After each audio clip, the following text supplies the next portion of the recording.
안녕하세요. 쓰는 유희, 읽는 범위 책방 희희입니다.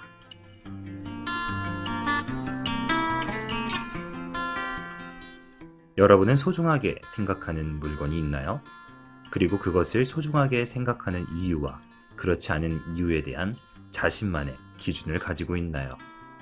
오늘은 자신에게 정말 필요한 것이 무엇인지 아는 사람, 소중한 것에 집중하기 위해 그 외의 것을 줄이는 사람에 대한 이야기를 가져왔습니다.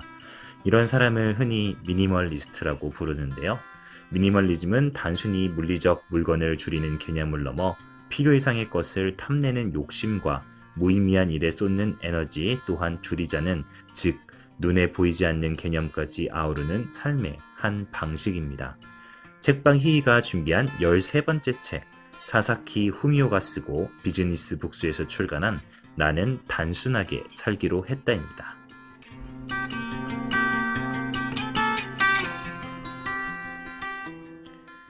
저자 사사키 후미오도 처음부터 미니멀리스트는 아니었습니다. 그는 작은 메모지 한 장조차 버리지 못하는 사람이었지만 최소한의 물건으로 자유롭게 살아가는 사람들의 생활을 접한 후 그 가치관과 생활에 매료되어 미니멀리스트가 되었습니다. 그는 일본 내 미니멀리즘의 확산 배경으로 2011년 동일본 대지진을 꼽는데요. 지진이 자주 일어나는 지역에 사는 일본인들은 물건을 많이 소유하고 있는 것이 생명에 얼마나 큰 위협이 될 수 있는지 온몸으로 실감할 수 있었기 때문입니다. 62페이지입니다. 일본 내 미니멀리즘의 확산 배경으로 동일본 대지진을 들 수 있다. 이것은 모든 영역에서 사람들의 가치관에 큰 영향을 미쳤지만 물건에 대한 사고 방식에도 결정적인 변화를 가져왔다. 그리고 미니멀리스트가 생겨난 배경으로 두 가지를 더 덧붙이는데요. 하나는 오늘날 필요 이상으로 넘쳐나는 정보와 물건이고, 또 하나는 물건을 갖지 않고도 일을 해결할 수 있는 기술과 서비스의 발전입니다. 사회가 변함에 따라 살아가는 생활 방식도 변화될 수밖에 없는 현상을 본 그는 이렇게 말합니다. 63페이지입니다. 최근 몇 년 사이에 미니멀리스트가 늘어난 것은 필연적인 현상이 아닐까? 단순히 참신한 발상이라거나 라이프 스타일에 대한 동경이 아니라 그보다 훨씬 절실한 이유로 생겨날 수밖에 없었던 것이다.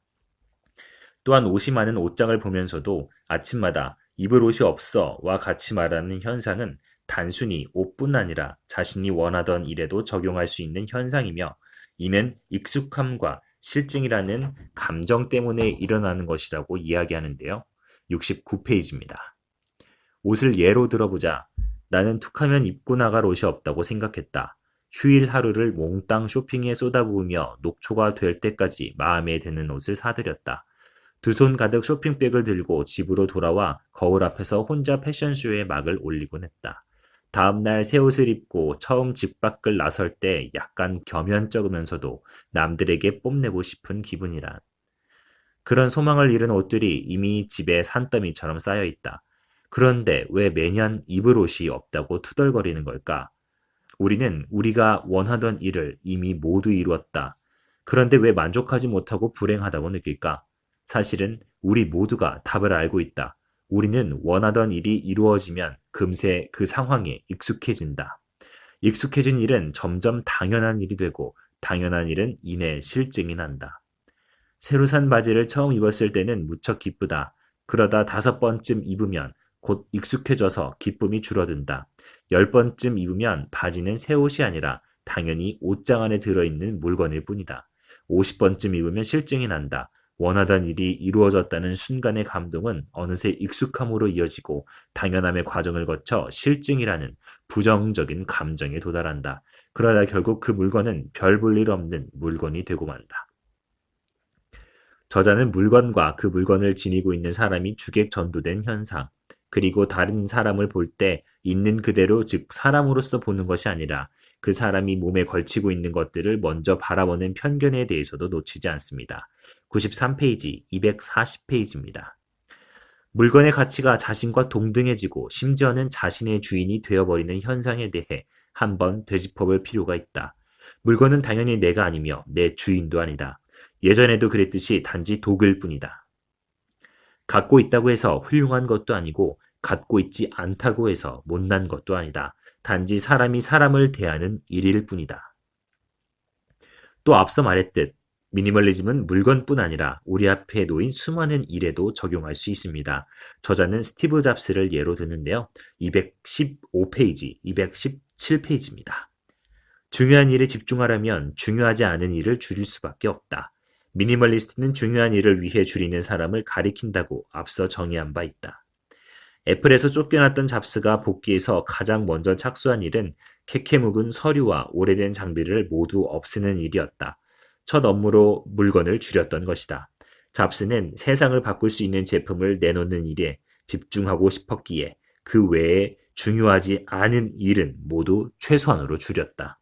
무엇을 할까가 아니라 무엇을 하지 않을까를 중요시했던 그야말로 완벽한 미니멀리스트였다.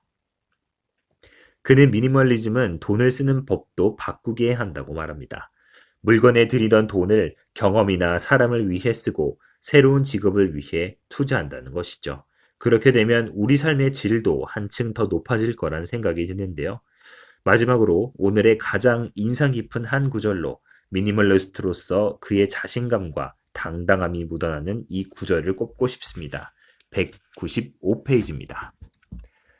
예전에 나는 무력덩어리로 부족한 물건에만 눈길이 갔기에 너무 괴로웠다. 하지만 지금은 갖고 싶은 물건이 특별히 없다.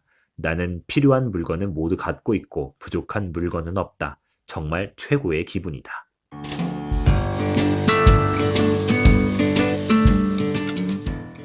조선 중기학자인 송익필은 이런 말을 남겼습니다.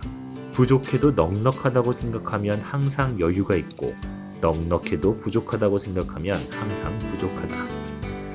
자족, 스스로 넉넉함을 느끼며 만족할 줄 아는 능력. 오늘 여러분은 어느 정도의 넉넉함과 만족을 느끼는 하루를 보내고 계신가요?